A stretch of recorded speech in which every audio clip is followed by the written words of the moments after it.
Then what happens is the next two trumpet judgments, the fifth and the sixth trumpet judgments, again, John is describing what he's seeing. So John is seeing things in the physical realm and the spiritual realm. Just like, for example, Paul was taken up into heaven and he had things that he was not permitted to describe in heaven. Okay, John is seeing what's going place in heaven. So in the same way, you have to understand that your physical bodies and your physical eyes are all wired up to a spiritual soul. Okay, and when your body dies and your spirit leaves, your body, your soul and your spirit are still going to have a perception. They're still going to see. So John is describing things that he's seeing in the spiritual realms and in the physical realms. So when the fifth angel sounds his trumpet, John then sees these locusts ascend from the earth. And what happens is these locusts ascend from the pit of the earth. And again, I always, there's two ways of looking at this. They sting men for 5 months, and the pain is so intense that people want to die, but they can't die. Now, there's two ways of looking at this. Whether these are demonic, spiritual beings that can't be seen, so people are tormented and they feel this pain, but they can't do anything about it, or whether they're actual creatures that are under the earth. And I'll give you an example.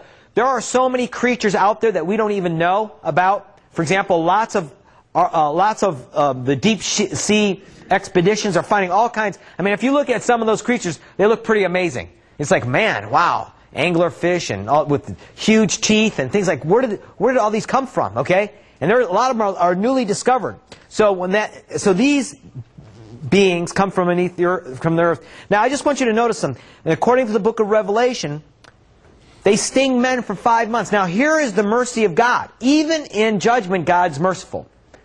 Because people want to die, but they can't. But it's only for 5 months. Now, what happens when you have tribulation in your life? You go one of two ways. You get mad at God. God, why'd you do this to me? Forget it. I'm done with you. I'm done. Or you go, God, please forgive me. God, help me. Heal me. God, what do you want to do? I'm sorry, God. Just, so we have two ways when tribulation. But when things are going easy in life, sometimes we forget. In fact, I was talking last Sunday to someone who was telling me that in Romania, when her and her family, they were going through persecution with Ceausescu. They all prayed. They would all get together and pray. And they would all ask for God's mercy and ask for God's help. But now they're prosperous. Now things are going well. She had a chance to talk to them recently. And she says, why aren't you praying? It's like, well, we don't, it's so easy to lose that desire to serve and turn to God when things are going well. That's one of the greatest temptations. I've heard this story many times from people who are strong believers in Ukraine. They came here, they were persecuted, and they were on fire, and they came here, and everything's great. Hey, why? I don't need to go to church and pray and do all these things because everything's great. So sometimes tribulation is good. Sometimes and maybe that's God's plan to allow us to go through. But again, we could ask and we could pray. So that's what happened in this tribulation for 5 months. And then we have the sixth trumpet sounds, and then the Euphrates River is dried up, and we have an army of 200 million. Now it describes them again, whether it's in the spiritual realms. Well, it's a pretty clear description that it's in the spiritual realms. But what they do is they motivate the kings of the east. Okay, and according to the book of Revelation, made his way for the kings of the east to come towards Jerusalem. And now this corresponds with Daniel 11:44. Again, this gets into an end time conflict in which the world leader, the Antichrist, okay, he's not quite world leader yet, but he's going to consolidate world power against the kings of the east come.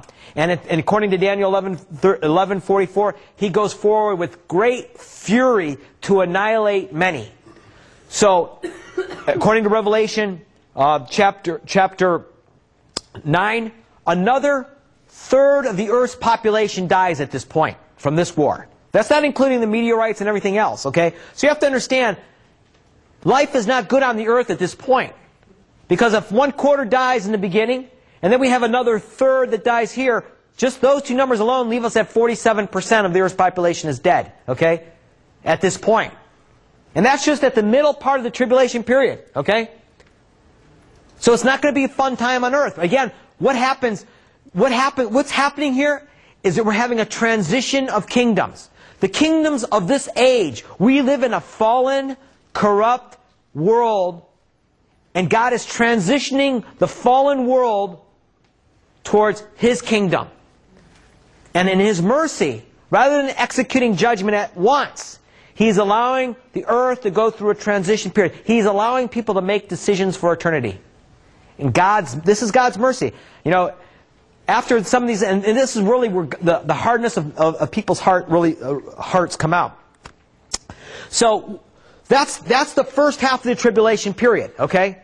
We see God's judgment falling on the earth. Now, the middle part of the tribulation period, what we're going to see is the Antichrist, okay? This is where he breaks his agreement with the nation of Israel. He allowed them to rebuild the temple.